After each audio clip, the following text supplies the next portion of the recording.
হাসরের ময়দানটা থরথর করে কেঁপে উঠবে, জমিনটা সূর্যের গরমে এত তাপ, মানুষগুলো দাঁড়াবে, নারী পুরুষ সব উলঙ্গ, কারো গায়ে কোনো পোশাক থাকবে না, নারীরাও উলঙ্গ পুরুষেরাও উলঙ্গ দাঁড়াবে। সূর্যের গরমে জমিনে দাঁড়াতে পারবে না, এমন কঠিন হালাত, উম্মতেরা বেকারার হয়ে দৌড়াবে। আদম নবীর কাছে যাবে, নবী কাঁদবেন, বলবে সরো, আমি আমার চিন্তা নিয়ে পাগল, আমার উপায় আজ হাসরের মাঠে আল্লাহর কাছে কি হবে। মূসা নবীর কাছে যাবে, তিনিও বলবেন আমার উপায় কি হবে, আমি সুপারিশ করতে পারবো না। এইভাবে ইব্রাহিম নবী ঈসা নবীর কাছে যাবে। আম্মা জান আয়েশা বলেন, নবী তারপরে কি হবে? মায়ার নবী বলেন, এই উম্মতেরা সর্বশেষ, যখন কোন নবীর কাছে গিয়ে একটা ঠাই পাবে না, ঘুরতে ঘুরতে আমার কাছে হাজির, আমার দরবারে আসবে উম্মতেরা। ও নবী আপনাকে কোথায় পাবে? রহমতের নবী বলেন, ও আয়েশা, আমি রব্বে কারীমের মাকামে মাহমুদে সিজদায় পড়ে কান্নায় বিভোর হয়ে যাব। এমন কান্নার আওয়াজ, আমি কান্নায় বিভোর। আমার কান্না দেখে আল্লাহ বলবেন, নবী আপনি কাঁদবেন না, মাথা উঁচু করেন। আল্লাহ পাক আমাকে সুসংবাদ দিয়া বলবেন, নবী আপনি কাঁদেন আপনার উম্মতের জন্য। ও আয়েশা, সব নবীরা কান্না করবেন নিজেকে বাঁচাবার জন্য, আর আমি কান্না করে একবারও বলবো না আল্লাহ আমারে বাঁচায় দেও। আমি কান্না করে বারবার বলবো, আল্লাহ আমার উম্মতের বাঁচাও, আমার উম্মতের বাঁচাও, উম্মতের বাঁচাও। আল্লাহ বলবেন, নবী আপনি কাঁদবেন না, আপনি আপনার উম্মতগুলোকে বেছে বেছে জান্নাতের ময়দানের দিকে নিয়ে যান। আম্মা জান আয়েশা বলেন, নবী কি করবেন? বলে, আমি মনের খুশিতে আমার উম্মতগুলো বাছাই করে করে আমার কাতারে নিয়ে যাব। আম্মা জান বলেন, কোটি কোটি কোটি সহস্র কোটি মানুষের মধ্যে চিনবেন কি করে আপনার উম্মত কারা? মায়ার নবী বলেন, ও আয়েশা, আমার উম্মতেরা যারা 5 ওয়াক্ত নামাজ আদায় করেছে ওযু বানাইয়া, কিয়ামতের ময়দানে ওযুর অঙ্গগুলো নূরের আলোতে ঝলমল করতে থাকবে। আমি দেখে দেখে আমার উম্মতগুলোকে আমার কাতারে নিয়ে হাউজে কাউসারের পানি আমার হাতে পান করাবো। লাইনে দাঁড়াবে আমার উম্মতেরা, কাউসারের পানি পান করাবো।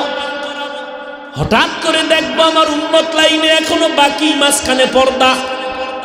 ও ফেরেশতারা, পর্দা দিলা কেন? ইয়া রাসূলুল্লাহ, এই উম্মতগুলো ভেজাল মার্কা উম্মত, আপনি দুনিয়ার থেকে বিদায়ের পরে আর আপনার দ্বীনের মধ্যে বাড়ায়া কমায়া উল্টা পাল্টা করেছে, নবী আপনাকে মানে নাই। নবী বলেন, সোহকান সোহকা লিমান গায়্যারা মিন বাদি। আমি তখন এদের তাড়ায় দিয়া বলবো, যাও, আমার কাছে তোমাদের স্থান নাই। ও এলাকার মুসলমান মা বোনেরা, বৃদ্ধ বাবাজিরা, ও যুবক, আল্লাহ না করুন যদি নবী এইভাবে তাড়ায় দেয় আর এই কপালটা আমার হয়ে যায় না জানি, কিয়ামতের ময়দানে তখন কি উপায় হবে? আল্লাহর অর্ডার হবে, এই নাফরমানের হাতে পাইছি কল লাগায় জাহান্নামে দাও। নবীজির কলিজার টুকরা সাহাবী ওমর ফারুক রাদিয়াল্লাহু তাআলা আনহু কান্না করেন আর বলেন, আমার আল্লাহ যদি ঘোষণা করেন সব মানুষ জাহান্নামে যাবে, একজন জান্নাতে যাবে, আমি আশাবাদী আমি ওমর হতে পারি। এই পরিমাণ আশা আমার অন্তরে আছে। পক্ষান্তরে যদি আল্লাহ ওয়াদা করেন, ঘোষণা করেন সব মানুষ জান্নাতে যাবে, একজন জাহান্নামে যাবে, আমি আল্লাহর আযাবের এতটাই ভয় করি যে ওই জাহান্নামী আমি হয়ে যাই নাকি। সাহাবায়ে কেরাম জান্নাতি হইয়াও জীবন ভর কান্নার আওয়াজ। ও যুবক, আজকে তাকায় দেখো, আমি এই কথা একবারও কিন্তু তোমাকে বলি নাই। আমগো মতো হুজুর হও, পাগড়ি লাগাও, একবারও কিন্তু বলি নাই। তুমি স্কুলে পড়ো, আল্লাহর শুকর পড়া বন্ধ করবা না। তুমি কলেজে পড়ো, চাকরি করো, ব্যবসা করো, বাধা নাই। তুমি ডাক্তার হও, ইঞ্জিনিয়ার হও, প্রফেসর হও, বাধা নাই। অনুরোধ, তবে মা বাবার সাথে বেয়াদবি করিয়া জীবন নষ্ট করবা না। তুমি আদব বলা ডাক্তার হইও, আদর্শমান একজন ইঞ্জিনিয়ার হও, কপাল খুলে যাবে। তোমার আচরণে যেন আলেম কষ্ট না পায়, মা বাপ কষ্ট না পায়, মুরব্বীরা কষ্ট না পায়। কারণ মা বাবা, মুরব্বী, ওলামায়ে কেরামের কলিজার বরদোয়া লাগলে তোমার জীবন মরার আগেই ধ্বংসের পথে চলে যাবে। অতএব তুমি আদব বলা ডাক্তার হইও, তোমার আচরণে যেন মায়ের কলিজা ঠান্ডা হয়। তোমার মতো যুবক এখনো তাকাইয়া দেখো ডানে বামে, স্কুলে পড়ে, কলেজে পড়ে, 5 বেলার নামাজ পড়ে, মিথ্যা বলবা না, সত্যটা স্বীকার করো, আছে না নাই? বালিশে মাথা লাগায় একটু মনের প্রশ্ন করিও, তুমি কেন পারবা না? তোমার মতো যুবক রাস্তায় গাড়ি চালায়, ড্রাইভারি করে, নামাজ ছাড়ে না, তুমি কেন পারবা না রে বাবা?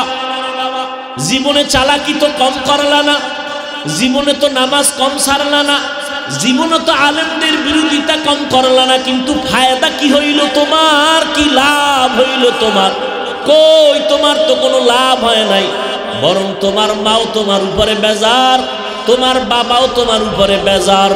কারণ ওই সন্তানটাই আলেমের বিরোধিতা করতে পারে যেই সন্তানটার উপরে মা বাবার বরদোয়া থাকে।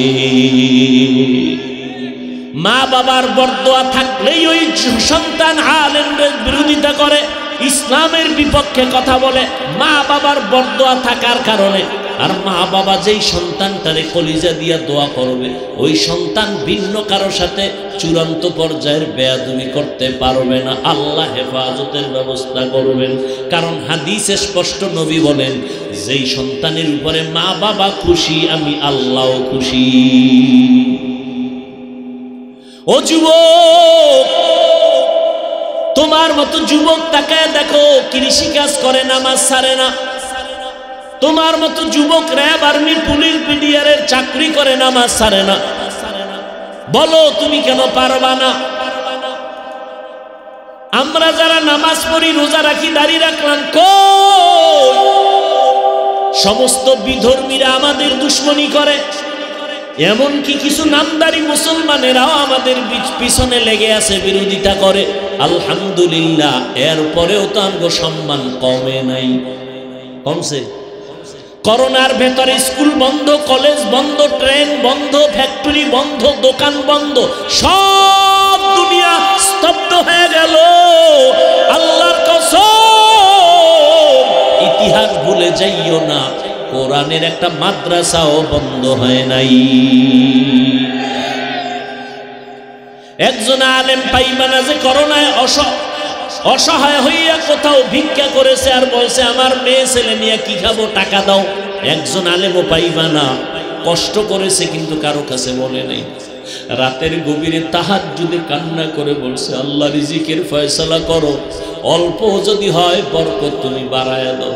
বরকত বুঝুনি রে কপাল ভরা মুসলমান, তুমি 3 প্লেট খাইলেও তোমার পেটের ক্ষুধা নিবারণ হয় না, আর একজনে আধা প্লেট খাইলেও পেটের ক্ষুধা থাকে না, এর নাম বরকত। তোমার একা লাগে 3 প্লেট, আর বরকতি খানা 1 প্লেট দিয়া 5 জনের পেট ভরে যায়। এটা কেমনে সম্ভব? আমার মাওলার কুদরতে সম্ভব। তুমি দেখো না, ইফতারির বাকি আছে আধা ঘন্টা, সামনে ইফতারি রেডি, 10 জনের আইটেম, শরবত, পানি, 10 জনের ইফতারি, 10টা লোক দাঁড়ানো, কিন্তু মনে মনে এমন পিপাসা লাগছে, ক্ষুধা এমন, মন গেছে খারাপ হইয়া 10 জনের যা দিছে তো আমার একা লাগবে। মনে মনে কয় 2-1টা চলে যেত, তাহলে 2 প্লেট বেশি হইতাম। কিন্তু আমার মালিকের বরকত দেখো, শরবতের গ্লাসটা টান দিয়া বিসমিল্লাহ বলে যখন শরবত পান করলো, নিজের প্লেটের ইফতারিও খাওয়ার ক্ষুধা থাকে না। কাদের কুদরত দারি বার কামাল, আনতা রব্বি আনতা হাসবি জুল জালাল। ওরে সারা দুনিয়ার মানুষ যদি আমাকে গালি দেয় কোনো দুঃখ নাই, আমার আল্লাহ যদি আমাকে ভালোবাসেন, ও যুবক, নবীর পেছনে দুশমন, সাহাবায়ে কেরামের পেছনে দুশমন, আল্লাহর খাস বান্দাদের পেছনে দুশমন। ও যুবক বাবারা, পায়ে ধরে ধরে বলে গেলাম, তুমি যতই কিছু বলো না কেন, ভাবো না কেন, চালাকি করো না কেন, আজকে তুমি কার পাল্লায় বইরা আলেমের পিছনে লাগছো? জানোনি তোমার সাথে মরণকালে কেউ যাবে না।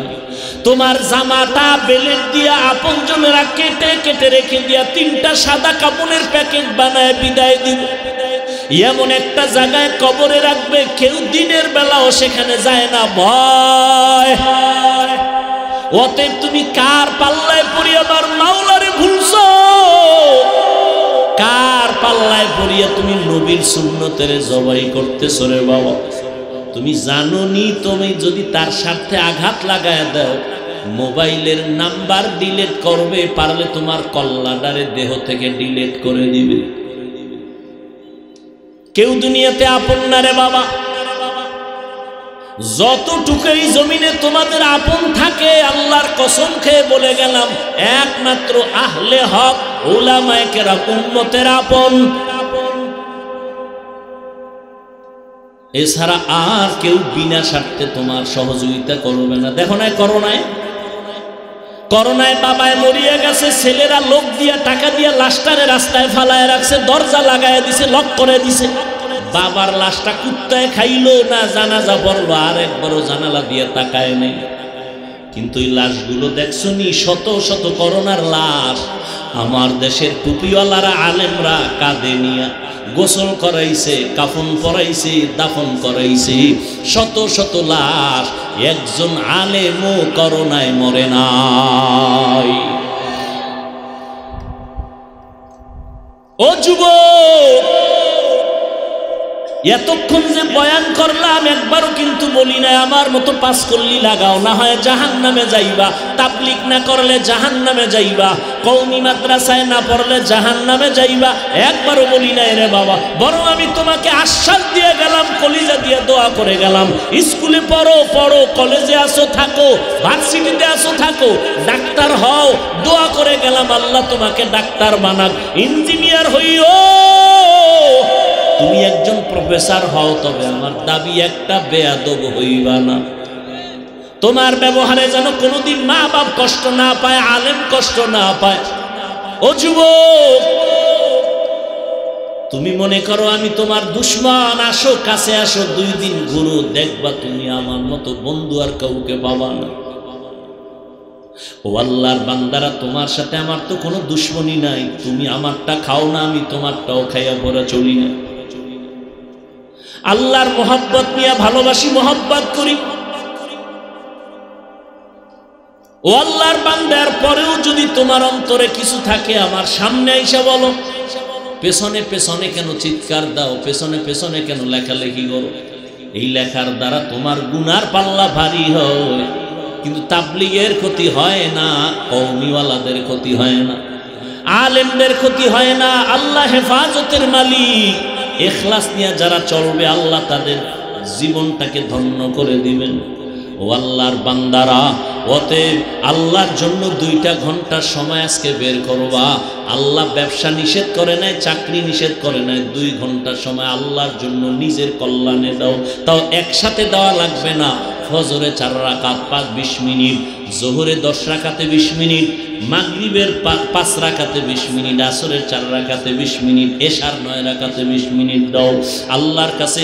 আল্লাহ কয়, বান্দা আমি তওবার দরজা খুলে রাখলাম, জীবন ভর যদি গুনাহ করো আর একবার বলো আল্লাহ বুঝতে পারি না, মাফ করে দাও, আল্লাহ বলেন তোর জীবনের সব গুনাহ 1 সেকেন্ডে মাফ করে দিব। তবে এটাও সত্য কথা, হেদায়েতের মালিক আল্লাহ। নবীর বয়ানে আবু জাহাল কালেমা পড়ে না, কত বড় বেঈমান। আবার নবীকে জবাই করতে আসিয়া কালেমা পড়ে নিল হযরত ওমর। এর নাম কপাল। সবার কপালে হেদায়েত হবে না। কেউ বয়ান শুনে অন্তর তৈরি করবে, আর নামাজ ছাড়বো না, দাড়ি কাটবো না, বেপরদায় চলবো না, মা বাবারে কষ্ট দিব না, ওলামায়ে কেরামের বিরুদ্ধাচরণ করে গুনাহগার হব না, নবীর তরিকা মেনে চলবো, তওবা করে গিয়া নামাজটা ধরে ফেলবে। আবার একদল বয়ানের পরে বাইরে গিয়া সমালোচনা করবে, এই ভুল সেই ভুল, এটা হয় নাই। নিজেও নামাজ পড়বে না, যারা নামাজ পড়বে তাদেরও পছন্দ করবে না, নিজেও দাড়ি রাখবে না, যারা দাড়ি রাখবে তাদেরও পছন্দ করবে না। এই রকম কপাল পোড়াও এই জমিনের মধ্যে অভাব নাই। অতএব আমি বলবো রে ভাইজানেরা, ও বাবাজিরা, ও পর্দার আড়ালের আম্মা জানেরা, আপনাদের জীবনটা বড় ধন্য। আপনারা নবীদের মায়ের মতো মা, সাহাবায়ে কেরামদের মায়ের মতো মা, আলেমদের মায়ের মতো মা। আজকে স্টেজে প্রায় 25টা সন্তান কোরআনের হাফেজ, এদের মাথায় পাগড়ি দেওয়া হলো। এদের মা বাবার কলিজা কত ধন্য, এদের মা বাবা জীবনটা কত ধন্য হয়ে গেল। এই সন্তানগুলো হাফেজে কোরআন হয়ে গেল, মা বাবাও ধন্য হয়ে গেল। এরে আম্মা জান, আপনার কি মনে চায় না সন্তানকে কোরআন পড়নেওয়ালা ডাক্তার বানাবেন, কোরআন পড়াইয়া ইঞ্জিনিয়ার বানাবেন, কোরআন পড়াইয়া প্রফেসর বানাবেন? আপনার সন্তান আপনার আদর্শ নিয়া ডাক্তারি করবে, মা বাবার জন্য কলিজা ভরে দোয়া করবে, কোরআন পড়বে। এমন একটা সন্তান যদি বানাইতে পারেন, জীবন ধন্য, দুনিয়াও ধন্য, আখিরাতও ধন্য। ও মা, এখন থেকে তওবা করে নেন, নিজেও নামাজ পড়বেন, সন্তানকেও নামাজি বানাবেন, নিজেও কোরআন পড়বেন, সন্তানকেও কোরআন পড়নেওয়ালা বানাবেন। ওলামায়ে কেরামের দোয়া নেওয়াইতে থাকবেন, কপাল খুলে যাবে রে মা। স্বামীর মাল হেফাজত করবেন, সন্তানগুলোকে আমানতের সাথে আদর্শওয়ালা বানাবেন। এখন থেকে তওবা করেন। বৃদ্ধ বাবাজিরা আপনারাও তওবা করেন, যুবক বাবারাও তওবা করে নাও। জীবনে নামাজ ছাড়বা না, বেপরদায় চলবা না, মা বাবারে কষ্ট দিবা না। ওলামায়ে কেরামের পরামর্শ নিয়ে নবীর তরিকা মানিয়া জীবন চালাইবা। জীবনে আল্লাহকে বেজার করবা না। তওবা করার মতো যদি নিয়ত হয়, মুনাফিকি দুর্বলতা যদি অন্তরে না থাকে, দুটো হাত আমার আল্লাহকে দেখায় দাও। আয় আল্লাহ, হাতগুলো কবুল করে নেন, তওবা কবুল করে নেন। তওবার উপরে মজবুত হইয়া চলার মতো তৌফিক আমাদের দান করে দেন, আমিন। এমন সুন্দর, যার কল্পনাও কোনোদিন অন্তর করে নাই, চোখ দেখে নাই, কান শুনে নাই, এমন জান্নাত আল্লাহ বানায় রাখছে। জান্নাতি হইয়া যারা মরবে, ইন্তেকালের আগ মুহূর্তে জান্নাতের ছবিটা তাকে আল্লাহ দেখায় দিবেন। জান্নাতীরা তখন দেখে হাসতে হাসতে মৃত্যুর বিছানায় পড়ে যাবে। আর গুনাহগারেরা, জাহান্নামী যারা মৃত্যুর কালে কোন জাহান্নাম তার জন্য অবধারিত, ছবিটা দেখবে, দেখে ভয়ে আতঙ্কিত অবস্থায় চোখ উল্টায় যাবে, হাত পা বাঁকা হয়ে যাবে, এমত অবস্থায় মৃত্যুর কোলে ঢলে পড়বে। এমনই তো হয়।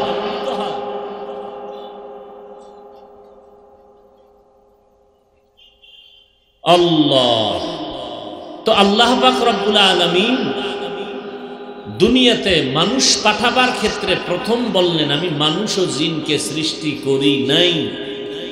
হ্যাঁ করেছি, করি নাই কথা বলে মানুষের ব্রেনকে পরিষ্কার করে দিলেন। তোমাদের সৃষ্টি করি নাই মানে কোনো উদ্দেশ্যেই তোমাদের সৃষ্টি করি নাই, একটা উদ্দেশ্যে তোমাদেরকে সৃষ্টি করেছি, সেটা হলো আমার ইবাদত। অর্থাৎ আমার ইবাদত ছাড়া আর কারো ইবাদত করা যাবে না। ইবাদত কি? ইবাদত মানুষের জীবনের শুরু থেকে মৃত্যু পর্যন্ত যা করবে, যা বলবে, সব ইবাদত।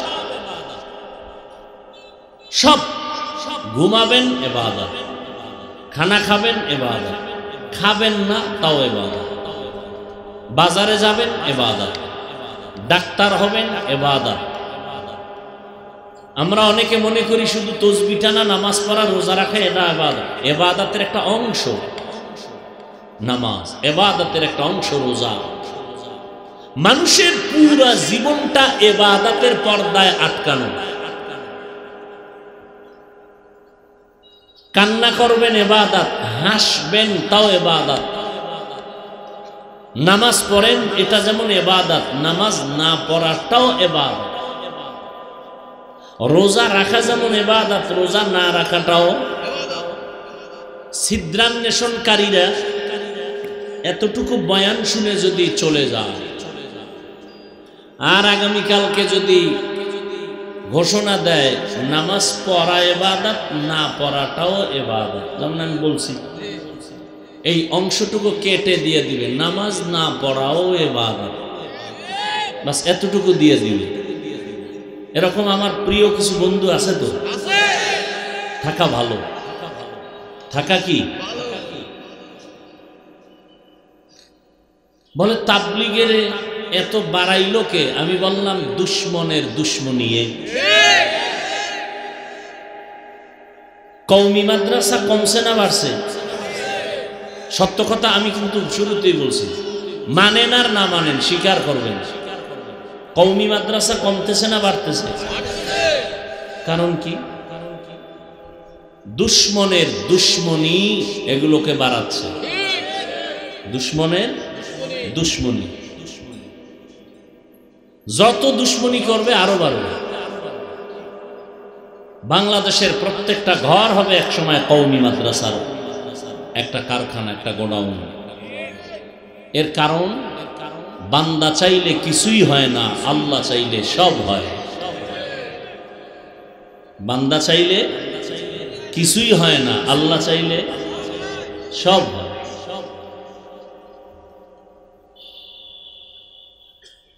নমরুদ নামের বান্দা চাইল ইব্রাহিম নবীকে আসতে দিবে না, আল্লাহ চাইলেন ইব্রাহিমকে তো পাঠাবই তোর নাকের ডগায়।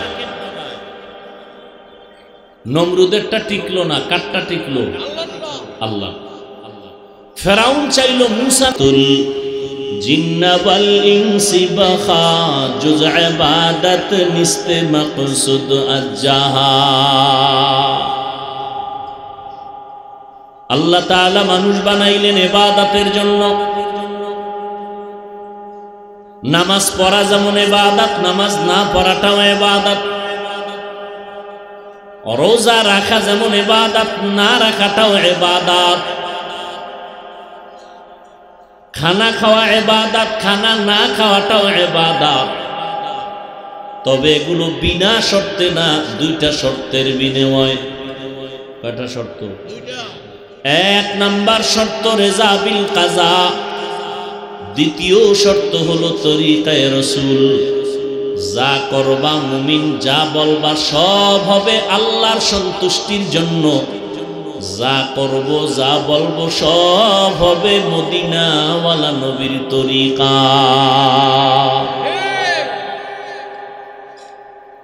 নবীজির তরিকায় নামাজ পড়বেন ইবাদত, নবীর তরিকা বাদ দিয়া নামাজ পড়বেন ইবাদত হবে না। মাগরিবের 3 রাকাত ফরজ। কয় রাকাত? 3 রাকাত ফরজ। একজন আল্লাহর বান্দা চিন্তা করলো 3 রাকাত ফরজ না পড়ে আরো 2টা সিজদা আল্লাহকে বাড়ায় দেই, দিয়া বেজোর রেখে লাভ কি? জোর বানায় নামাজটা পড়ি। তাহলে 4 রাকাত হলে একটা জোর হবে, 2টা সিজদা আল্লাহ বেশি পাবে।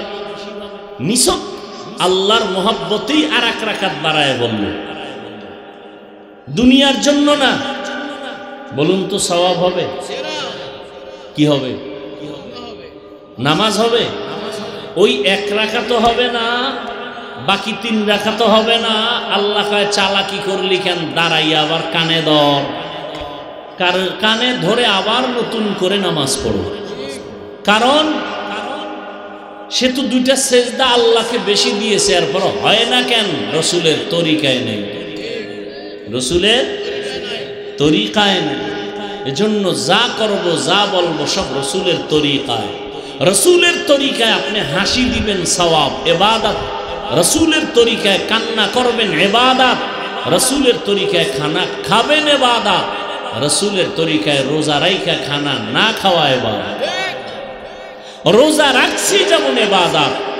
একজনে 30টা রোজা রাইখা আবেগ বেড়ে গেছে, চিন্তা করে ঈদের দিনও রোজা রাখি, হবে কেন? নবীজির তরিকায় নাই। হামসুরাতো হামসিরাতে মুস্তফা দর তামামি হালে উকুন ইত্তেবায়ে সুন্নতে খায়রুল বাশার گیر لازم طیبی ای پسار এরে নবীর আশিক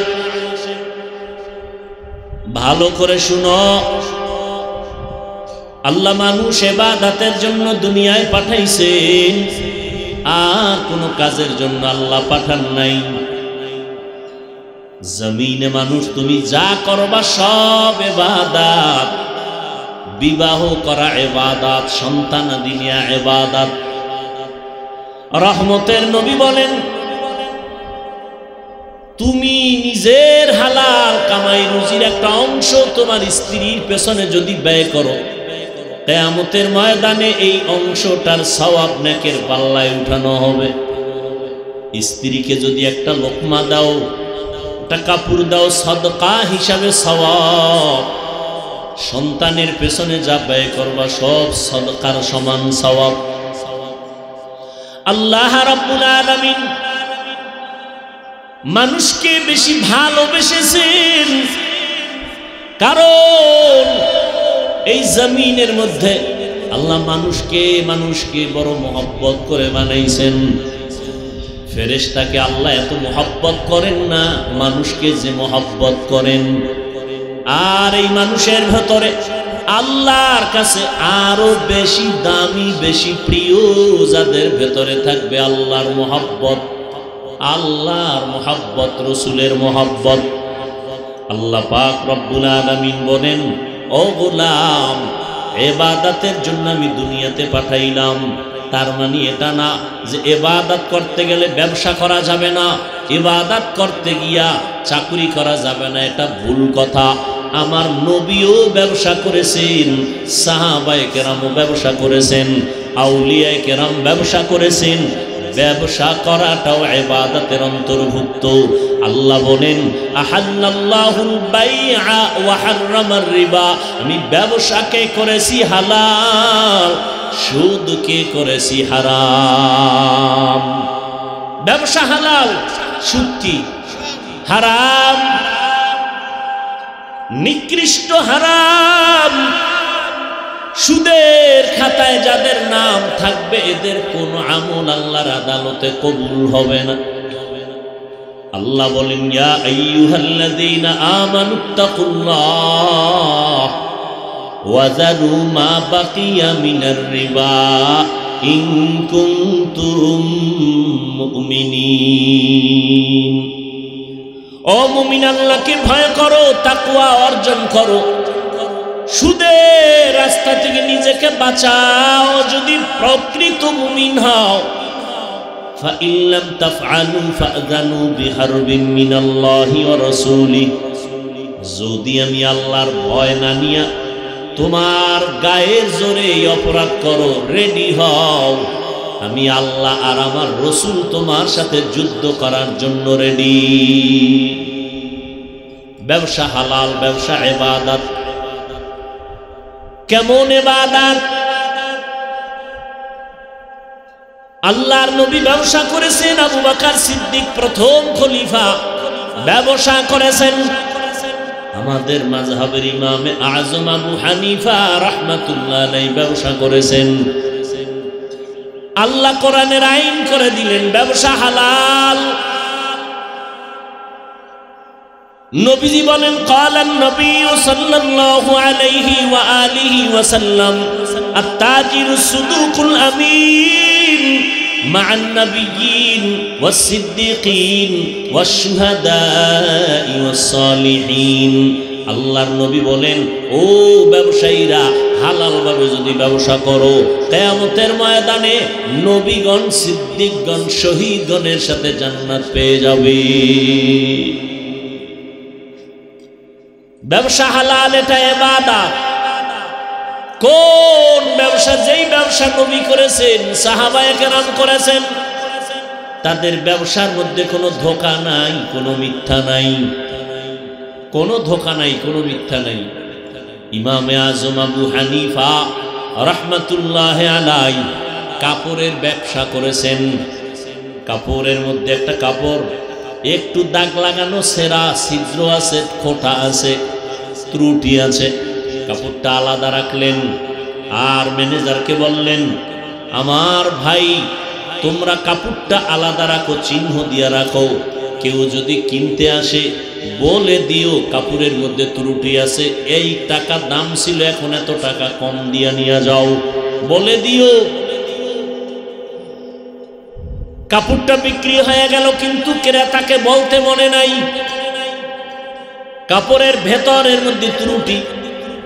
ইমামে আজম আবু হানিফা রহমাতুল্লাহ আলাইহি আসলেন, আবার খবর নিলেন ওই ত্রুটিযুক্ত কাপড়টা কি আছে না বিক্রি হয়েছে? বলে হ্যাঁ বিক্রি হয়ে গেছে।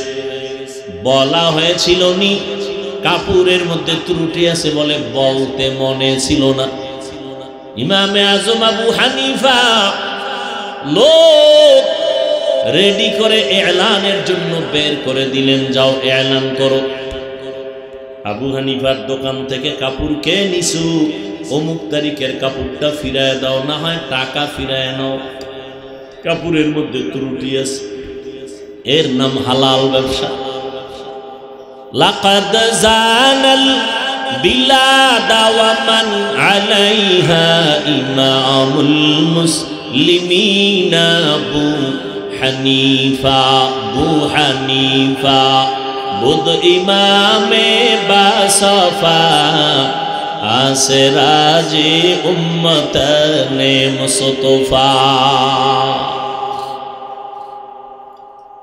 রহমতের নবী ব্যবসা শিখে গেলেন, সাহাবায়ে কেরাম ব্যবসা শিখে গেলেন।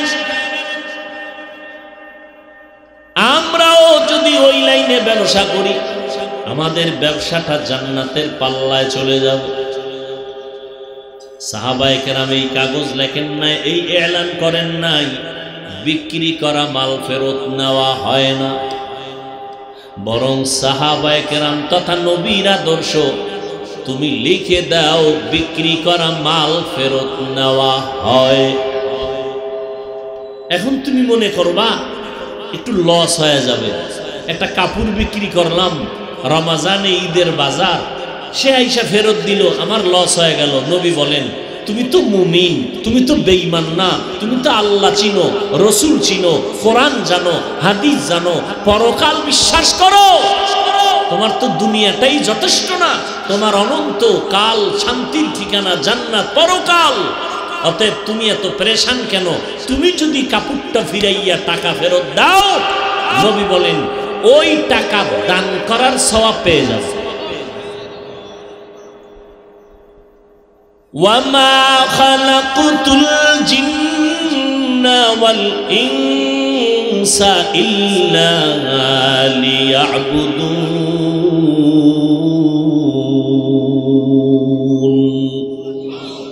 আল্লাহ মানুষ ও জিনকে ইবাদতের জন্য বানাইলেন, ঘুমাইবেন তাও ইবাদত।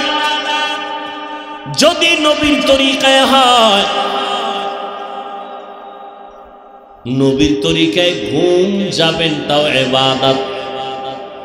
নবী বলেন কোন মুমিন যদি এশার নামাজ পড়ে ঘুমিয়ে যায়, আবার ঘুম থেকে উঠে যদি আবার ফজরের নামাজ আদায় করে, নবী বলেন তুমি ঘুমাইয়া যেই সময়টা বিছানায় কাটাইছো ওই সময়টাও নেকের পাল্লায় ওজন দেওয়া হবে। আতিনা ফি দারে দুনিয়া না হাসান, আতিনা ফি দারে উকবা না হাসান, ইয়া গিয়াসাল মুস্তাগীসিন ইহদিনা লফতিখারা বিল উলুমে ওয়াল গিনা। হর গোরি দে নে কো তু তৈয়ার হ্যায়, জু না মাঙ্গে উসসে তু বেজার হে। ঘুমটাও ইবাদত, বাথরুমে যাবেন তাও ইবাদত, সওয়াব হবে, গুনাহ হবে না। নবীর তরিকায় যাবেন, বাম পা দিয়া বাথরুমে ঢুকবেন, দোয়া পড়ে, দোয়া পারেন না শুধু বিসমিল্লাহ বলে ঢুকবেন। বাথরুম ভেতরের অংশটা একটা ফিতনার জায়গা, একটা মুসিবতের জায়গা। অদৃশ্য দুশ্মন ওই বাথরুমে বসে আছে। এজন্য নবী বলেন, খালি মাথায় বাথরুমে যেও না, খালি পায়ে যেও না। খালি মাথায় বাথরুমে যাইও না, খালি পায়ে বাথরুমে যাও না। বাম পা দিয়া ঢুকো, দোয়া পড়িয়া ঢুকবার, দোয়া যদি না পারো অন্তত বিসমিল্লাহ বলে ঢুকো। বাথরুমে গিয়ে যখন বসবা হাঁটুর উপরে কাপড় উঠাবা না। কাফের মুশরিকরা কয়, তুমগো নবী শ্রেষ্ঠ নবী না? কাহা কয় তুমগো নবী শ্রেষ্ঠ কেমনে? বাথরুম কেমনে করবে তাও হাতে নাতে শিখায়। এটা একটা কথা হইল? আমার নবী কেমনে বাথরুমে যাবে, পানিটা ব্যবহার কোন সিস্টেমে করবে, বসবে কেমনে, তাও আমার শ্রেষ্ঠ নবী শিখায় গেছে।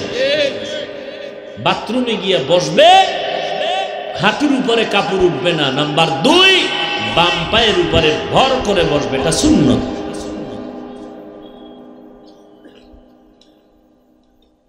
আমি চ্যালেঞ্জ দিয়ে গেলাম, নোয়াখালীর মুসলমান বাথরুমে অ্যাক্সিডেন্ট হয়, পড়ে যায়, হয় না? আল্লাহর কসম করে বলে গেলাম, রাসূলের সুন্নাত অনুযায়ী যদি বাথরুম ব্যবহার করো, ইনশাআল্লাহ ফেরেশতা এসে তোমার সাহায্য করবে। কয়জনে বাথরুমে গিয়ে আমরা টিস্যু ব্যবহার করি, খালি মাথায় যাই না, খালি পায়ে যাই না? কয়জন? বাথরুমের চাপ আসলে হুঁশ থাকে না, দৌড়, দরজা খোল তাড়াতাড়ি, আর ধাম করে গিয়ে পড়ে যায়। সুন্নতের চিন্তা নেই, কোন পা দিয়া ঢুকছি কোন পা দিয়া বের হয়েছি খবরই নেই। নবীর তরিকায় দুনিয়ার কাজ করবেন সওয়াব, আর নবীর তরিকা বাদ দিয়া নেকের কাজ করবেন, কাজটা নেক কাজ, কিন্তু নবীর তরিকায় করেন নাই, গুনাহ হবে, সওয়াব হবে না। দোকানদারি দুনিয়ার কাজ, নবীর তরিকায় করেন আখিরাতের কাজ হয়ে যাবে। নামাজ পড়া আখিরাতের কাজ, নবীর তরিকা বাদ দিয়ে করবেন কোনো কাজ হবে না, সওয়াব নাই, বাতিল। একটু আগে মাগরিবের নামাজের উদাহরণ দিলাম, রোজার উদাহরণ দিলাম। সিজদা করা একটা বড় ইবাদতের অংশ। মানুষের জীবনের সব থেকে আল্লাহর কাছে বিনয়ী হওয়ার একমাত্র নমুনা সিজদা। আল্লাহ এত খুশি হন, আস-সাজিদু ইয়াসজুদু আলা কাদামির রহমান। বান্দা যখন সিজদা দেয় কপাল ঠেকায় মাটিতে, রাসূল বলেন রহমানের কদম মোবারকে সিজদা দেয়। কিন্তু সেই দামি সিজদা যদি কেউ গাছে দেয়, বট গাছে, কবরওয়ালারে, কি সওয়াব হবে? কেন? নবীর তরিকায়। আরে আল্লাহ ছাড়া আর কেউ যদি সিজদা পায় সম্মানের কারণে, আমার রাসূলকে আগে দাও। পৃথিবীর ইতিহাসে আমার রাসূলকে কেউ মোহাব্বত করে, রাসূলের মোহাব্বত তো সীমাহীন। কেমন মোহাব্বত? রাসূলকে আমার আল্লাহ মোহাব্বত করে। সব নবী রাসূল আল্লাহর আশিক, আর আমার আল্লাহ নিজে মুহাম্মদের আশিক। নবীর জন্য আসমান আশিক, জমিন আশিক, নদীর মাছ, গাছ, সমস্ত প্রাণীরা নবীর আশিক। সেই নবীকে কোনদিন কোন আশিক প্রাণী একটা সিজদা দেয়নি। নবীর ইন্তেকালের পরে পৃথিবীতে যত মাজার শরীফ আছে, আমার রাসূলের মাজার থেকে দামি মাজার আছে? আর বলেন তো, রাসূলের ইন্তেকালের পরে ১৫০০ বছর পর্যন্ত একটা সিজদা রাসূলের রওজায় গিয়ে কেউ দিছে প্রমাণ? তাহলে আমার রাসূল দামি, শ্রেষ্ঠ, যার কোনো তুলনা নাই। সিজদা দিলে যদি আল্লাহ খুশি হয়, আল্লাহ ছাড়া আর একজনকে, তো রাসূলকে আগে দাও। আর যদি মনে করো রাসূলকে দেওয়া যাবে না, তো পৃথিবীর ভিন্ন কাউকেও দেওয়া যাবে না। हकीकत से तो दुनिया बेखबर है, दुनिया की नुमाइश पर नजर है। এরে আল্লাহর বান্দারা, ভালো করে বুঝো, ইবাদতের জন্য আল্লাহ আমাকে পাঠাইছেন। আমার কাজ হলো আল্লাহর আনুগত্য করা, গোলামি করা। এখন আমার ঘুমের দরকার, খানার দরকার, পানির দরকার। আল্লাহ বলেন তোর কোনো পেরেশানি নাই, আমি সব কুদরতি ভাবে আয়োজন করে দিলাম। তোর পানি লাগবে দিলাম ফ্রি, বাতাস লাগবে দিলাম ফ্রি, তোর যেটা বেশি প্রয়োজন সেটা আমি ফ্রি করে দিলাম। লবণাঙ্গ বেশি প্রয়োজন না স্বর্ণ? কথা কেন? এই জন্য লবণের দাম কম না স্বর্ণের থেকে বেশি? কম না? যেই জিনিস বেশি প্রয়োজন এটার দাম কম। আল্লাহ কুদরতি ভাবে আমাকে বাতাসের বেশি প্রয়োজন ফ্রি, পানির প্রয়োজন ফ্রি, সূর্যের আলো না থাকলে অন্ধকার ফ্রি। আল্লাহ পাক সবকিছু জিনকে দেয় নেয়, মানুষের জন্য দিয়েছেন। জমিন বিচরণ করো ফ্রি, গাছের ফল খাও ফ্রি, নদীর মাছ খাও ফ্রি। আল্লাহ সব আমাদেরকে দিয়ে দিলেন, সব হালাল করে দিলেন। আল্লাহ বিনিময়ে কিছু চান না। দুনিয়ার মেধাওয়ালারা, ইঞ্জিনিয়ার সাহেবরা মেধা খাটাইয়া আল্লাহর দেওয়া সূর্যের আলোটারে মেশিন দিয়া কন্ট্রোলিং পাওয়ারে নিয়া নতুন করে এটাকে আবার বিদ্যুৎ উৎপাদন করেছে, সৌর বিদ্যুৎ ঘরে ঘরে দিয়া মাসে মাসে টাকা নেয়। আল্লাহ কয় তুমি আমার সূর্যের আলো নিয়ে যে টাকা খাও, আমার সূর্য যে ফ্রি দিলাম, বছরে 5 টাকাও যদি চাইতাম তাহলে দুনিয়াতে কোনো ধনীও বেঁচে থাকার উপায় ছিল না। আমি সূর্যের আলো দিলাম ফ্রি, চাঁদের আলো দিলাম ফ্রি, বাতাস দিলাম ফ্রি, সব ফ্রি দিলাম, বিনিময় কিচ্ছু চাই নাই। বিনিময় কিছুই চাই নাই ঠিক, কিন্তু আমি চাইছি এতটুকু, তুমি তোমার কল্যাণে কিছু কাজ করো। কি? ইবাদত। ইবাদত মানে সবসময় জিকির, তসবিহ, নামাজ না। ঘুমাবেন ইবাদত।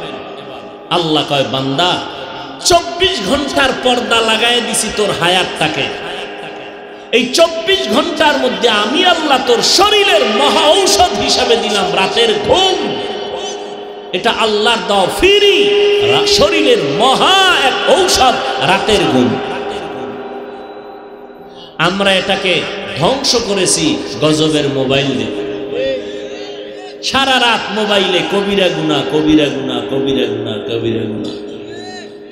চেহারা শেষ, জীবন যৌবন শেষ, চরিত্র শেষ, লেখাপড়া শেষ। আল্লাহর দেওয়া রাতের ঘুম ফ্রি। আল্লাহ বলেন বান্দা 24 ঘন্টার 22 ঘন্টা তোমাকে দিলাম, তুমি তোমার ব্যক্তি কাজে লাগাও, দোকানদারি, ব্যবসা, চাকরি, লেখাপড়া। 22 ঘন্টা তুমি এটা তোমার ব্যক্তি কাজে লাগাও। 24 ঘন্টার 22 ঘন্টা তোমার ব্যক্তি পরিবারে দাও। থাকে কয় ঘন্টা বলেন? মাত্র 2টা ঘন্টা তুমি তোমার কল্যাণে আমার জন্য ব্যয় করো। 24টা ঘন্টার ভেতরে 22 ঘন্টা তোমার ব্যক্তি পরিবারে ব্যবহার করো, ব্যবসা, দোকানদারি, চাকুরি, লেখাপড়া। বাকি থাকলো 2টা ঘন্টা, এটা তোমার কল্যাণে আমি আল্লাহর জন্য ব্যয় করো। তাও একত্রে পারবা না, তোমার সময় হাতে নাই, একত্রে 2 ঘন্টা দিতে পারবা না। আমি আল্লাহ কত দয়া তোমারে করেছি। আমি আল্লাহ পাক এই 2 ঘন্টা সময় আলাদা ভাগ ভাগ করে দিলাম যাতে তোমার কাজের ক্ষতি না হয়। বলে কেমনে? ফজরের 4 রাকাত নামাজে 20টা মিনিট সময় ব্যয় করো। ঘুম থেকে উঠিয়া ফজরের নামাজে 20টা মিনিট ব্যয় করো, আবার ঘুমাও।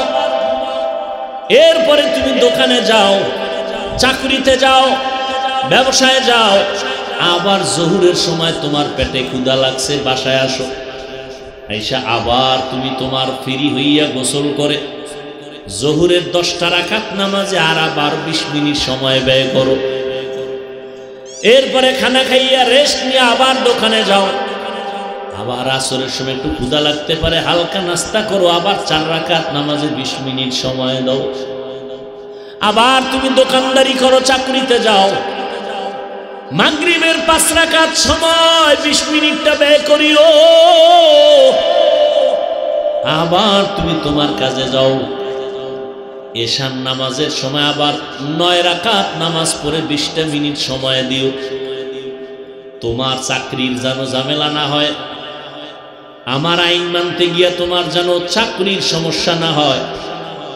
ফাঁকে ফাঁকে ফাঁকে ফাঁকে সময় দিয়ে দিও। 5 বেলার নামাজ, ফজরে 20 মিনিট, জোহরে 20 মিনিট, আসরে 20 মিনিট, মাগরিবে 20 মিনিট, এশার নামাজে 20 মিনিট দাও। দিয়ে এরপরে নামাজ পড়ে তুমি বাসায় গিয়া স্ত্রী পরিবারের হক আদায় করে ঘুমাও। ও আল্লাহর বান্দা, আমার দেওয়া ফিরি বাতাস ভোগ করলা, পানি ভোগ করো ফিরি, আমার দেওয়া সূর্যের আলো ভোগ করলা ফিরি, আমার দেওয়া চাঁদের আলো ভোগ করতেছো ফিরি। আমি বিনিময় কিচ্ছু চাই নাই। আমি বলি নাই আমার ঘরে আইসা গামছা কোমরে বাইদা ইবাদত করো, পরিবারে যাইবা না। আমি আল্লাহ এমন আইন করি নাই। একজন সাহাবী নবীর কাছে গিয়া বলেন, ইয়া রাসূলুল্লাহ, আমার মনে চায় আমি জঙ্গলে যাইয়া সারা দিন রোজা রাখি, সারা রাত ইবাদত করি, বিয়ে শাদী করব না। মদিনার নবী বলেন, লা রুহবানিয়াতা ফিল ইসলাম, ইসলামের মধ্যে বৈরাগ্যের একাকিত্বের কোনো স্থান নাই। অতএব তুমি সবারে মিলাইয়া আল্লাহর ইবাদতে সময় কাটাও। আল্লাহ বলেন, আমার দেওয়া পানি, আমার দেওয়া বাতাস, আমার দেওয়া সব কিছু করলি, আমি আল্লাহ বিনিময়ে কিছুই চাইলাম না। তোর চাকরি করা বন্ধ কর তাও বলি নাই, ব্যবসা বন্ধ করো বলি নাই, লেখাপড়া বন্ধ করো বলি নাই। সব ঠিক রাখার ফাঁকে ফাঁকে 20 মিনিট করে সময় দিয়া ফজরের 4 রাকাত নামাজ পড়ো, মাগরিবের 5 রাকাত পড়ো, আসরের 4 রাকাত পড়ো। এই মাত্র 2টা ঘন্টার সময় তুমি তোমার কল্যাণে আল্লাহর জন্য দিবা, তাও যেন তোমার ব্যক্তিগত পরিবারের কাজে কোনো আঘাত না লাগে। এত সুন্দর সুযোগ দেওয়ার পরেও যারা এই সময়টা দিয়া নামাজ পড়বা না, আমি আল্লাহ তোমাকে সোজা ছেড়ে দিব না। আমি আল্লাহ পাক তোমার জন্য বানায় রাখছি জাহান্নাম। ইন্নাল আবরারা লাফি নাঈম ওয়া ইন্নাল ফুজ্জারা লাফি জাহিম।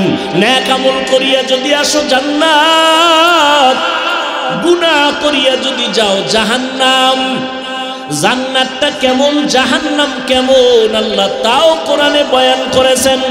জান্নাতিন তাজরি মিন তাহতিহাল আনহার, এমন জান্নাত আমি নেক আমলওয়ালাদের দান করব, যেই জান্নাতের তলদেশে নহর থাকবে, মধুর নহর, দুধের নহর, প্রবাহমান ঝর্ণা দ্বারা থাকবে।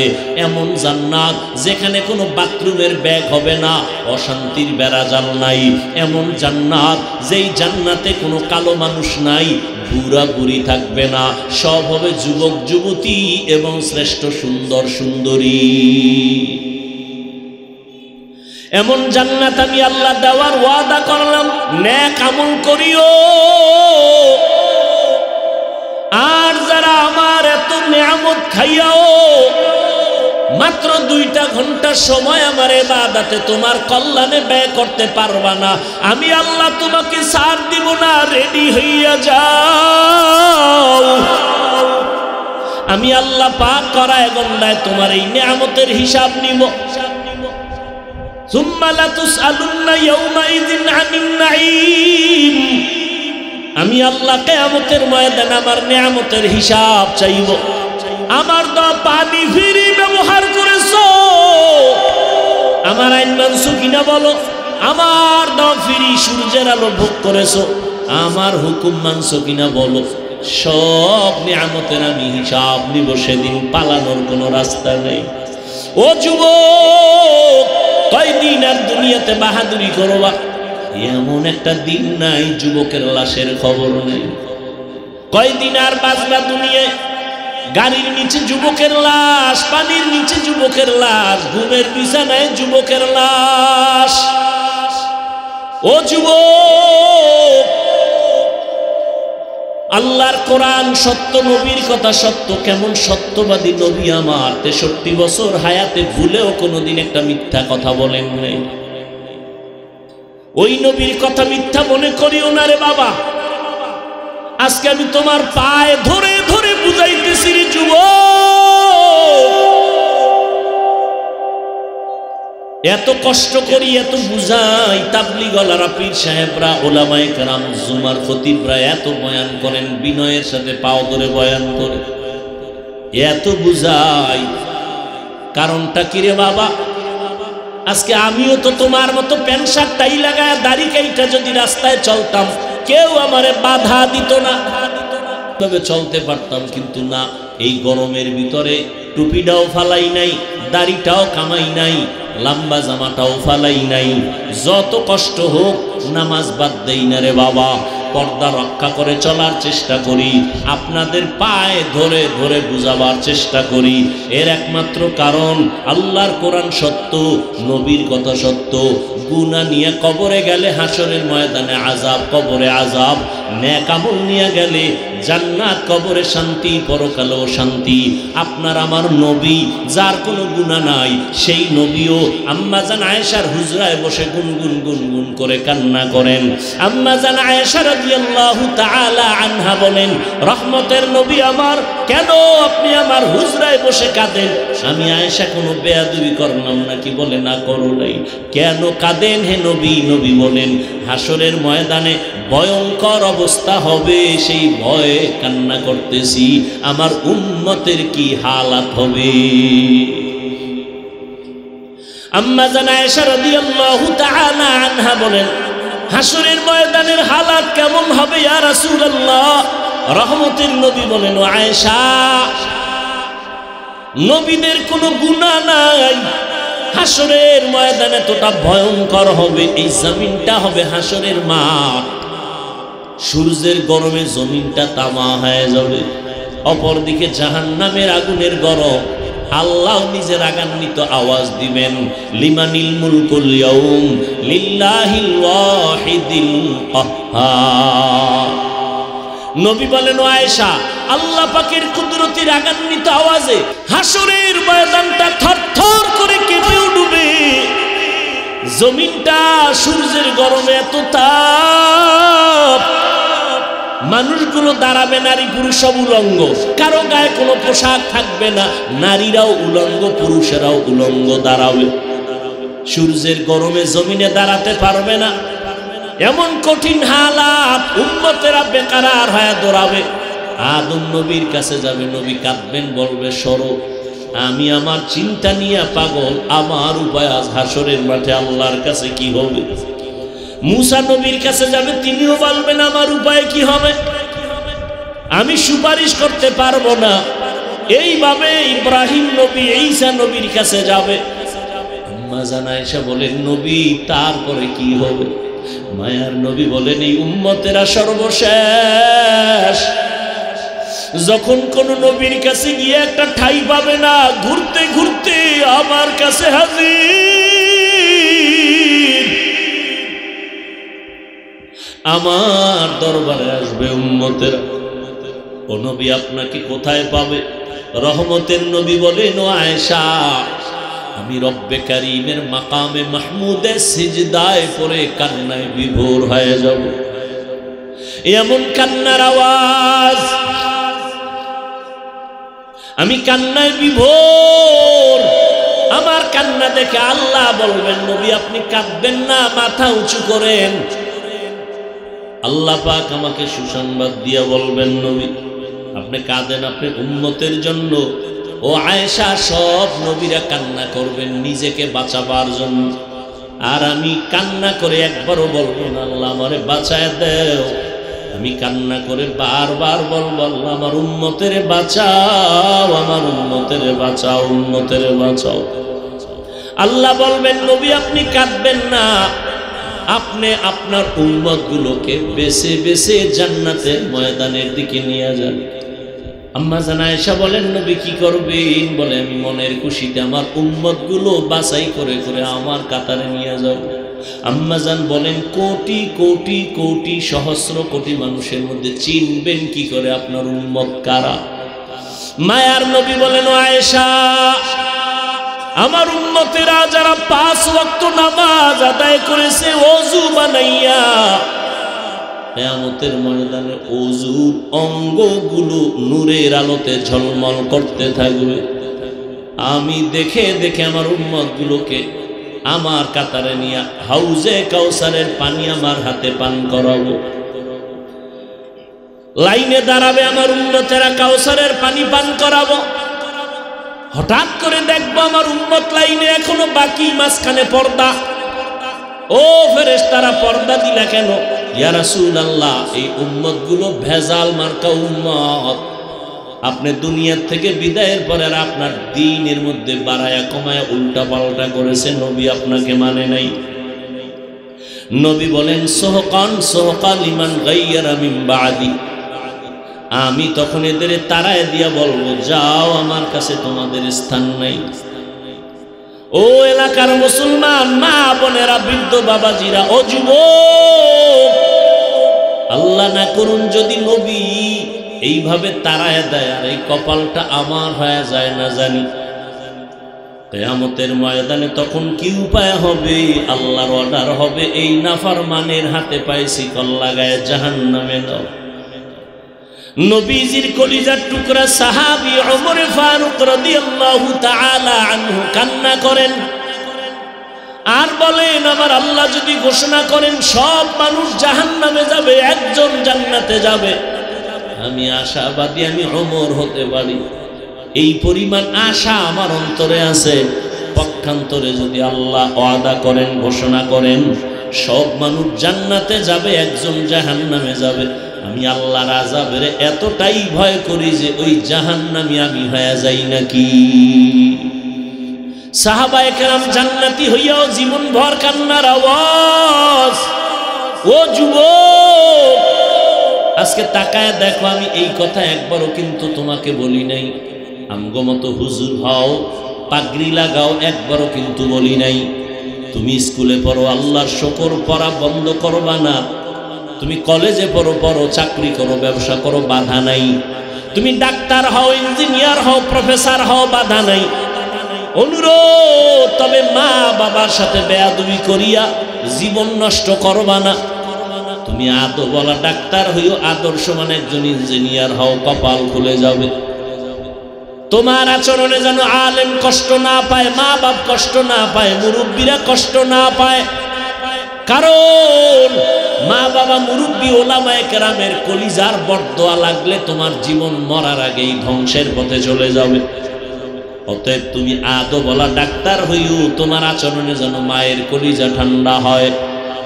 তোমার মতো যুবক এখনো তাকাইয়া দেখো ডানে বামে, স্কুলে পড়ে, কলেজে পড়ে, 5 বেলার নামাজ পড়ে, মিথ্যা বলবা না, সত্যটা স্বীকার করো, আছে না নাই? বালিশে মাথা লাগায় একটু মনের প্রশ্ন করিও, তুমি কেন পারবা না? তোমার মতো যুবক রাস্তায় গাড়ি চালায়, ড্রাইভারি করে, নামাজ ছাড়ে না, তুমি কেন পারবা না রে বাবা? জীবনে চালাকি তো কম করলা না, জীবনে তো নামাজ কম ছাড়লা না, জীবনে তো আলেমদের বিরোধিতা কম করলা না, কিন্তু ফায়দা কি হইল তোমার? কি লাভ হইল তোমার? কই, তোমার তো কোনো লাভ হয় নাই, বরং তোমার মাও তোমার উপরে বেজার, তোমার বাবাও তোমার উপরে বেজার। কারণ ওই সন্তানটাই আলেমের বিরোধিতা করতে পারে যেই সন্তানটার উপরে মা বাবার বরদোয়া থাকে। মা বাবার বরদোয়া থাকলেই ওই সন্তান আলেমদের বিরোধিতা করে, ইসলামের বিপক্ষে কথা বলে, মা বাবার বরদোয়া থাকার কারণে। আর মা বাবা যেই সন্তানটারে কলিজা দিয়া দোয়া করবে, ওই সন্তান ভিন্ন কারোর সাথে চূড়ান্ত পর্যায়ের বেয়াদবি করতে পারবে না। আল্লাহ হেফাজতের ব্যবস্থা করবেন। কারণ হাদিসে স্পষ্ট নবী বলেন, যেই সন্তানের উপরে মা বাবা খুশি, আমি আল্লাহও খুশি। ও যুবক, তোমার মতো যুবক তাকায় দেখো, কৃষি কাজ করে, নামাজ ছাড়ে না। তোমার মতো যুবক র্যাব, আর্মি, পুলিশ, বিডিআরের চাকরি করে, নামাজ ছাড়ে না। বলো তুমি কেন পারবা না?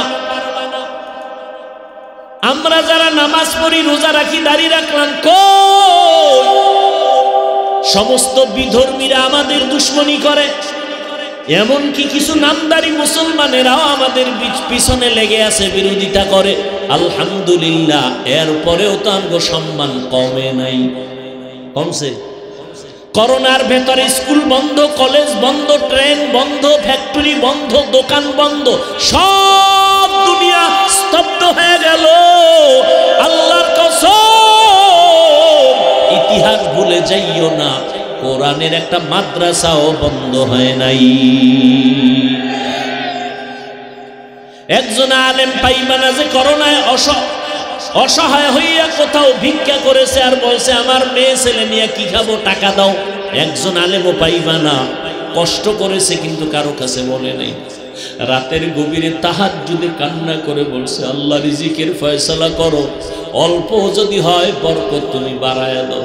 বরকত বুঝনি রে কপাল ভরা মুসলমান, তুমি 3 প্লেট খাইলেও তোমার পেটের ক্ষুধা নিবারণ হয় না, আর একজনে আধা প্লেট খাইলেও পেটের ক্ষুধা থাকে না, এর নাম বরকত। তোমার একা লাগে 3 প্লেট, আর বরকতি খানা 1 প্লেট দিয়া 5 জনের পেট ভরে যায়। এটা কেমনে সম্ভব? আমার মাওলার কুদরতে সম্ভব।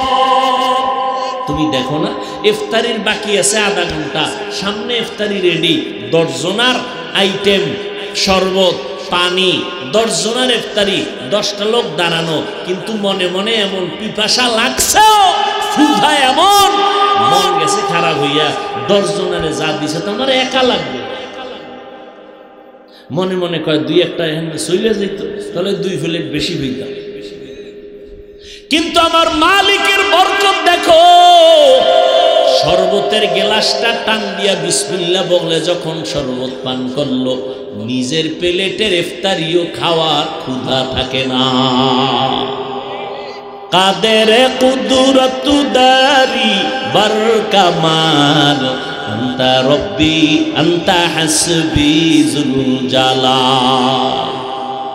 ওরে সারা দুনিয়ার মানুষ যদি আমাকে গালি দেয় কোনো দুঃখ নাই, আমার আল্লাহ যদি আমাকে ভালোবাসেন। ও যুবক, নবীর পেছনে দুশমন, সাহাবায়ে কেরামের পেছনে দুশমন, আল্লাহর খাস বান্দাদের পেছনে দুশমন। ও যুবক বাবারা, পায়ে ধরে ধরে বলে গেলাম, তুমি যতই কিছু বলো না কেন, ভাবো না কেন, চালাকি করো না কেন, আজকে তুমি কার পাল্লায় বইরা আলেমের পিছনে লাগছো? জানোনি তোমার সাথে মরণকালে কেউ যাবে না। তোমার জামাটা বেলেট দিয়া আপনজনেরা কেটে কেটে রেখে দিয়া 3টা সাদা কাপড়ের প্যাকেট বানায় বিদায় দিবে, এমন একটা জায়গায় কবরে রাখবে, কেউ দিনের বেলাও সেখানে যায় না, ভয়। অতএব তুমি কার পাল্লায় পড়ি আমার মাওলারে ভুলছো? কার পাল্লায় পড়িয়া তুমি নবীর সুন্নতের জবাই করতেছো রে বাবা? তুমি জানোনি তুমি যদি তার স্বার্থে আঘাত লাগায় দাও, মোবাইলের নাম্বার ডিলিট করবে, পারলে তোমার কল্লাডারে দেহ থেকে ডিলিট করে দিবে।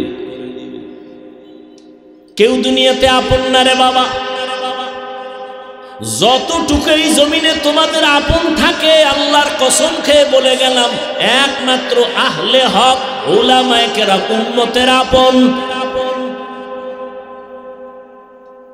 এছাড়া আর কেউ বিনা স্বার্থে তোমার সহযোগিতা করবে না। দেখো না করোনায় বাবায় মরিয়া গেছে, ছেলেরা লোক দিয়া টাকা দিয়া লাশটারে রাস্তায় ফালায় রাখছে, দরজা লাগায় দিছে, লক করে দিছে। বাবার লাশটা কুত্তায় খাইলো না, জানাজা পড়লো, আর একবারও জানালা দিয়ে তাকায় নেই। কিন্তু এই লাশগুলো দেখছো নি, শত শত করোনার লাশ। আমার দেশের টুপিওয়ালারা আলেমরা কাঁধে নিয়া গোসল করাইছে, কাফন পরাইছে, দাফন করাইছে, শত শত লাশ। একজন আলেমও করোনায় মরে নাই। ও যুবক, এতক্ষণ যে বয়ান করলাম একবারও কিন্তু বলি না আমার মতো 5 কল্লি লাগাও, না হয় জাহান্নামে যাইবা। তাবলীগ না করলে জাহান্নামে যাইবা, কওমি মাদ্রাসায় না পড়লে জাহান্নামে যাইবা, একবারও বলি না রে বাবা। বরং আমি তোমাকে আশ্বাস দিয়ে গেলাম, কলিজা দিয়ে দোয়া করে গেলাম, স্কুলে পড়ো, কলেজে আসো থাকো, ভার্সিটিতে আসো থাকো, ডাক্তার হও, দোয়া করে গেলাম আল্লাহ তোমাকে ডাক্তার বানাক, ইঞ্জিনিয়ার হইও। তুমি একজন প্রফেসর হও, তবে আমার দাবি একটা, বেয়াদব হইবা না। তোমার ব্যবহারে যেন কোনোদিন মা বাপ কষ্ট না পায়, আলেম কষ্ট না পায়। ও যুবক, তুমি মনে করো আমি তোমার দুশমন, আসো কাছে আসো, 2 দিন ঘুরো, দেখবা তুমি আমার মতো বন্ধু আর কাউকে পাবা না। ও আল্লাহর বান্দারা, তোমার সাথে আমার তো কোনো দুশ্মনী নাই, তুমি আমারটা খাও না, আমি তোমারটাও খাইয়া পড়া চলি না। আল্লাহর মোহাব্বত নিয়ে ভালোবাসি, মোহাব্বত করি। ও আল্লাহর বান্দার পরেও যদি তোমার অন্তরে কিছু থাকে, আমার সামনে আইসা বলো। পেছনে পেছনে কেন চিৎকার দাও, পেছনে পেছনে কেন লেখালেখি করো? এই লেখার দ্বারা তোমার গুনার পাল্লা ভারী হয়, কিন্তু তাবলীগের ক্ষতি হয় না, কওমিওয়ালাদের ক্ষতি হয় না, আলেমদের ক্ষতি হয় না। আল্লাহ হেফাজতের মালিক। ইখলাস নিয়ে যারা চলবে, আল্লাহ তাদের জীবনটাকে ধন্য করে দিবেন। ও আল্লাহর বান্দারা, অতএব আল্লাহর জন্য 2টা ঘন্টার সময় আজকে বের করবা। আল্লাহ ব্যবসা নিষেধ করে নাই, চাকরি নিষেধ করে নাই, 2 ঘন্টার সময় আল্লাহর জন্য নিজের কল্যাণে দাও। তাও একসাথে দেওয়া লাগবে না। ফজরে 4 রাকাত 5-20 মিনিট, জোহরে 10 রাকাতে 20 মিনিট, মাগরিবের 5 রাকাতে 20 মিনিট, আসরের 4 রাকাতে 20 মিনিট, এশার 9 রাকাতে 20 মিনিট দাও আল্লাহর কাছে। আল্লাহ কয়, বান্দা আমি তওবার দরজা খুলে রাখলাম। জীবন ভর যদি গুনাহ করো, আর একবার বলো আল্লাহ বুঝতে পারি না, মাফ করে দাও। আল্লাহ বলেন, তোর জীবনের সব গুনাহ 1 সেকেন্ডে মাফ করে দিব। তবে এটাও সত্য কথা, হেদায়েতের মালিক আল্লাহ। নবীর বয়ানে আবু জাহাল কালেমা পড়ে না, কত বড় বেঈমান। আবার নবীকে জবাই করতে আসিয়া কালেমা পড়ে নিল হযরত ওমর। এর নাম কপাল। সবার কপালে হেদায়েত হবে না।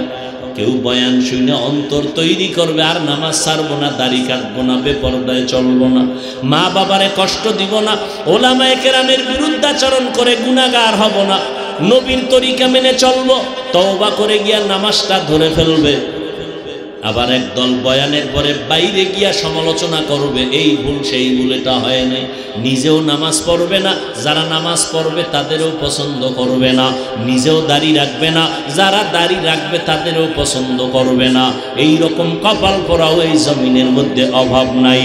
অতএব আমি বলবো রে ভাইজানেরা, ও বাবাজিরা, ও পর্দার আড়ালের আম্মা জানেরা, আপনাদের জীবনটা বড় ধন্য। আপনারা নবীদের মায়ের মতো মা, সাহাবায়ে কেরামদের মায়ের মতো মা, আলেমদের মায়ের মতো মা। আজকে স্টেজে প্রায় 25টা সন্তান কোরআনের হাফেজ, এদের মাথায় পাগড়ি দেওয়া হলো।